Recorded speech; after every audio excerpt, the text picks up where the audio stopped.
मसीह में सभी भाई बहनों को नमस्कार। परमेश्वर आप सबको बहुतायत से आशीष दे। आज मैं जो बोलना चाहता हूँ वो है कि हमें ज़्यादा से ज़्यादा बाइबल के वचन के ज्ञान रखना चाहिए या परमेश्वर के निकट प्रार्थना करना चाहिए। सबसे इम्पोर्टेंट कौन सा है? चलिए हम मत्ती लिखित सुसमाचार उसका 6 अध्याय उसका 5 से 8 पद तक हम पढ़ेंगे, जहाँ पर लिखा है, जब तू प्रार्थना करे तो कपटियों के समान ना हो, क्योंकि लोगों को दिखाने के लिए आराधनालयों में और सड़कों के मोड़ों पर खड़े होकर प्रार्थना करना उनको अच्छा लगता है। मैं तुमसे सच कहता हूं कि वे अपना प्रतिफल पा चुके। परंतु जब तू प्रार्थना करे तो अपनी कोठरी में जा और द्वार बंद करके अपने पिता से जो गुप्त में है प्रार्थना कर, तब तेरा प्रिय जो गुप्त में देखता है तुझे प्रतिफल देगा। प्रार्थना करते समय अन्य जातियों के समान बक बक न कर, क्योंकि वे समझते हैं कि उनके बहुत बोलने से उनकी सुनी जाएगी। इसलिए तुम उनके समान न बनो, क्योंकि तुम्हारा पिता तुम्हारे मांगने से पहले ही जानता है कि तुम्हारा क्या क्या आवश्यकता है। परमेश्वर इस पढ़े गए वचन पर आशीष करे। मेरे प्रिय भाई बहनों, इस अंश को जो मैं बताने की कोशिश कर रहा हूं, हो सके थोड़ा सा लंबा सब्जेक्ट है, लंबा विषय है। मैं इसको पार्ट बाय पार्ट इसको आपके सामने रखने की कोशिश करूंगा। मेरे प्रिय भाई बहनों, जिस वचन को हमने पढ़ा उस वचन को खुद प्रभु यीशु मसीह अपने चेलों को बता रहे हैं कि उनको कैसे प्रार्थना करना चाहिए। प्रभु यीशु मसीह बहुत सारे बातें अपने चेलों को बताया, लोगों के भीड़ों को बताया, सदुकी फरीसी ज्ञानियों को बताया, परंतु प्रभु यीशु मसीह की बातों को उनके चेलों को छोड़कर कोई समझ नहीं पाया था। केवल उनके चुने गए चेले ही समझ पाए थे। और प्रभु यीशु मसीह इस अंश से बहुत गहरी बात को कह रहा है। ऐसा कोई बात नहीं है, वो तो सिर्फ प्रार्थना पर ही जोर दे रहा है। आज हम बड़े बड़े पास्टर प्रचारकों का बहुत भेद भरी वचन सुनते हैं और जोर जोर से चिल्लाकर हालेलुया, प्रेज द लॉर्ड, आमीन कहते हैं। कभी कभी तो अपने स्थान में उठ खड़ा होकर उछल पड़ते हैं, जो बहुत अच्छी बात है, जो हमें करना भी चाहिए। परंतु हमें यह भी करना चाहिए कि हम अपने कमरे का दरवाजा बंद करके घुटने में आकर प्रार्थना करना चाहिए। आज लोग जितना समय धर्म शास्त्र के ज्ञान अर्जित करने के लिए जितना समय लगाते हैं, उतना समय या उससे कम समय भी अपना घुटनों पर आकर प्रार्थना का जीवन नहीं बिताते हैं। नबी कहते हैं, वंशावली का ज्ञान रखने से परमेश्वर नहीं जाना जाता। वंशावली का मतलब यह है कि इसके जरिए कौन आया, उसके जरिए किसने आया। इस वंशावली का ज्ञान रखने से परमेश्वर नहीं आ जाता। परमेश्वर तब आता है जब आप घुटने पर आकर प्रार्थना करते हैं। बहुत ज्यादा बाइबल पढ़ देने से, बहुत ज्यादा संदेश पढ़ देने से परमेश्वर नहीं आता है। आपको तो अपना व्यक्तिगत जीवन में दरवाजा बंद करके प्रार्थना करने की जरूरत है। मेरे कहने का मतलब यह नहीं कि आप बाइबल ना पढ़ें, संदेश ना पढ़ें। आपको इन सब करने के साथ साथ आपको प्रार्थना की भी जरूरत है। बाइबल पढ़ने से, संदेश पढ़ने से हमारा ज्ञान बढ़ता है, परंतु प्रभु हमारा जीवन में नहीं आता। उसको हमारे जीवन में लाने के लिए हमें घुटने पर आकर प्रार्थना करना पड़ेगा। आप जानते हैं कि पुराना समय में मंदिर 3 भाग में बटा हुआ था। पहला आंगन था, दूसरा पवित्र स्थान था और तीसरा महापवित्र स्थान था। परंतु जब महायाजक प्रार्थना का बलिदान लेकर महापवित्र स्थान में जाता था तो पर्दे ढक जाता था, जिससे बाहर के लोगों के साथ उसका कोई ताल्लुक नहीं होता था। और हमारे नबी कहते हैं, जो व्यक्ति ऐसी महापवित्र स्थान में चला जाता है वो व्यक्ति एक विचित्र प्राणी होता है।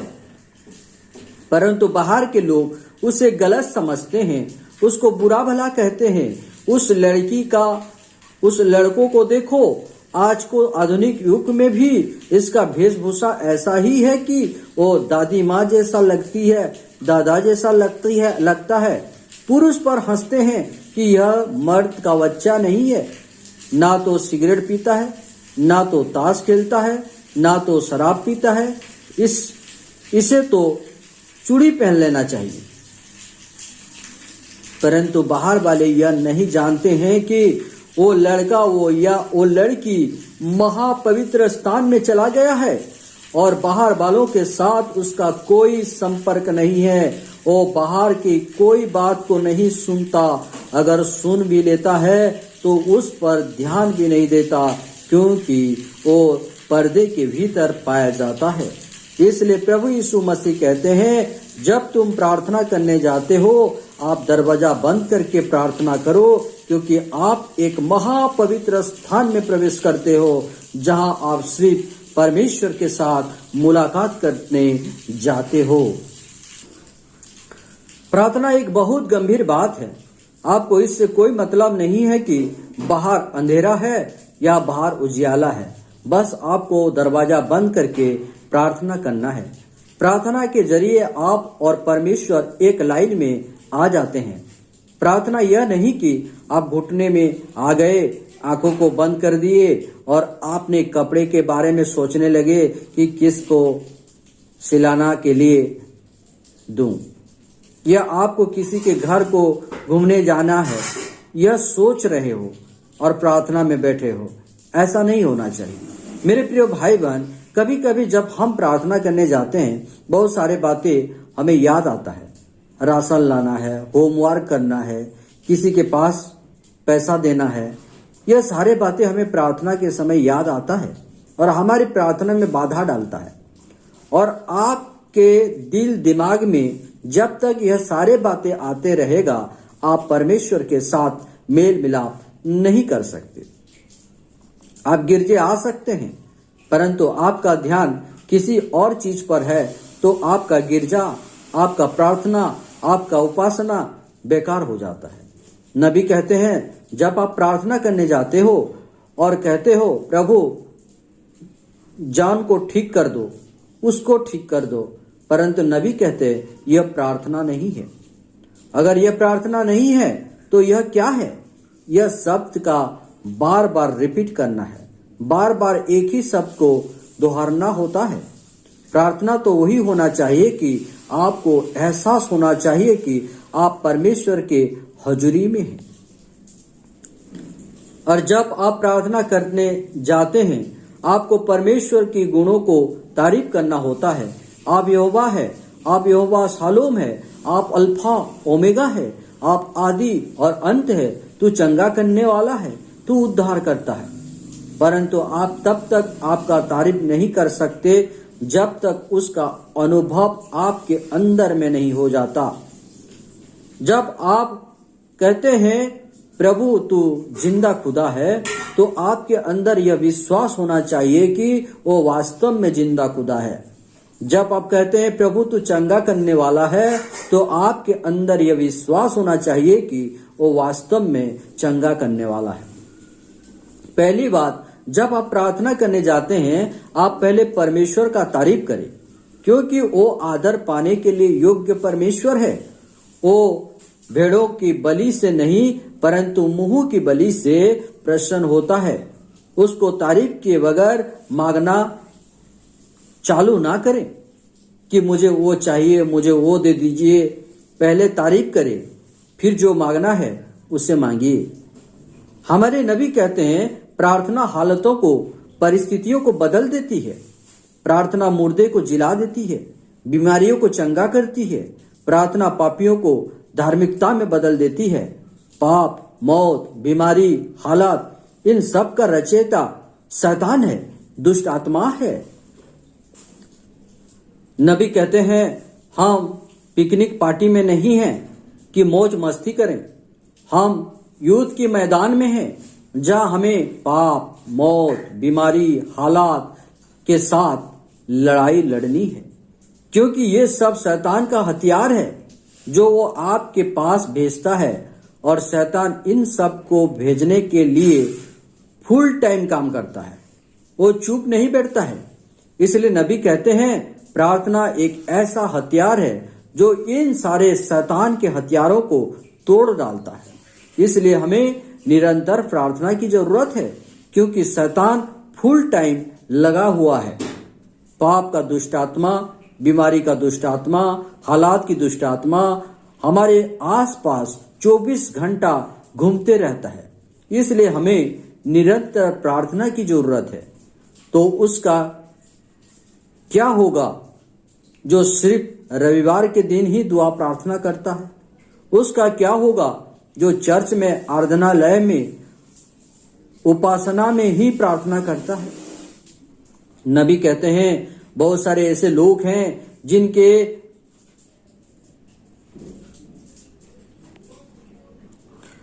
सोच विचार यह होता है कि केवल चर्च में ही, आराधनालय में ही दुआ प्रार्थना करना चाहिए। बहुत सारे ऐसे लोग हैं जो घर में दुआ प्रार्थना नहीं करते और उनका सोच यह रहता है कि उनको मीटिंग में, चर्च में प्रार्थना का मौका मिल जाए, और जब मौका मिल जाता है वो घंटों घंटों प्रार्थना करेंगे। यह अच्छी बात है, इससे कोई गलत नहीं है। परंतु पवित्र धर्म पुस्तक बाइबिल मत्ती 6:5 में हमें क्या कहती है?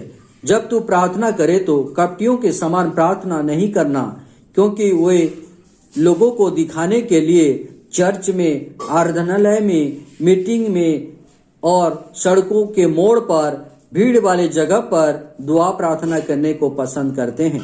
परंतु मत्ती 6:6 में प्रभु यीशु मसीह कहते हैं, तुम्हारा असली प्रार्थना तब होता है जब तुम अकेले गुप्त कठोरी में बंद दरवाजा के अंदर प्रार्थना करते हो। परंतु हमारा जीवन में इसी चीज की ही कमी पाई गई है। नबी कहते हैं, जब हम अकेले प्रार्थना करते हैं तब हमारा और परमेश्वर के साथ संपर्क बढ़ता है। नबी कहते हैं, कभी कभी मैं रोड के साइड पर गाड़ी खड़ा करके गाड़ी के साइड पर रोते रोते प्रार्थना करता हूँ। जब मैं गुफा में जाकर प्रार्थना करता था, वीआईपी मुझे ढूंढ नहीं पाते थे। ऐसा कि कोई दिन वो गुफा में ही दिन गुजार देते थे दुआ प्रार्थना में, जिसके कारण मुर्दे जी उठते थे, कैंसर ठीक हो जाते थे। परंतु आज हमें ऐसे ऐसे जगह खोजते हैं जहां हम घूमने जा सके, पिकनिक पार्टी बना सके। परंतु हमें ऐसे जगह ढूंढना चाहिए जहां हमें दुआ प्रार्थना कर सके। जैसे प्रभु यीशु मसीह गेत्सेमनी बगीचा खोज लिया था ताकि पिता परमेश्वर से दुआ प्रार्थना कर सके। नबी ने कहा है, हम बहुत ज्यादा चिल्ला सकते हैं, बहुत ज्यादा दौड़ सकते हैं, बहुत ज्यादा खा सकते हैं, बहुत ज्यादा सो सकते हैं, परंतु बहुत ज्यादा प्रार्थना नहीं कर पाते हैं। जो बातें हमें करना चाहिए वो ही हम नहीं करते। मरकुस 11:24 कहता है, जो कुछ तुम प्रार्थना करके मांगोगे और प्रतीत करोगे कि वो तुम्हें मिल गया है तो वो तुम्हारे लिए हो जाएगा। नबी कहते हैं, प्रार्थना हमारे लिए एक शक्तिशाली हथियार है जो प्रभु यीशु मसीह हमें दिया है, और यह हथियार हमें इसलिए दिया गया है कि हम दुश्मन का खत्मा कर सके। चर्च में बैठकर आमीन हालेलुया कहने से ज्यादा ताकत तो आपके प्रार्थना में होता है, जब आप अकेले में घुटने में आकर प्रार्थना करते हैं। प्रार्थना एक ऐसा हथियार है जिसके इस्तेमाल से आप बड़े बड़े हालातों को बदल देते हैं, जो आप और मैं किसी और माध्यम से नहीं कर सकते हैं। मसीहत का रीढ़ का हड्डी है यह प्रार्थना। मूसा पर शिक्षा में संदेश में नबी कहते हैं, मूसा का पिता अब्राम का प्रार्थना इसराइलियों को मिस्र की गुलामी से आजाद कर दिया था।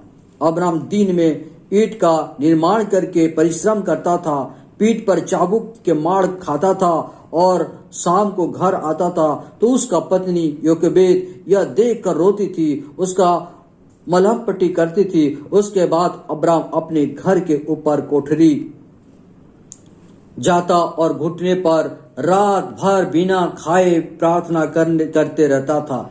यह सब हर रोज का काम था। यह देखकर योकेबेद कहती, आप कितने दुबले पतले हो गए हो, आपका शरीर पीला हो गया है, आप इतना क्यों चिंता करते हो, आप इतना प्रार्थना क्यों करते हो? और भी तो इस्राएल के लोग हैं जो प्रार्थना कर सकते हैं। परंतु अब्राम योकेबेद से कहता है, प्रियो, किसी को भी तो प्रार्थना करना पड़ेगा।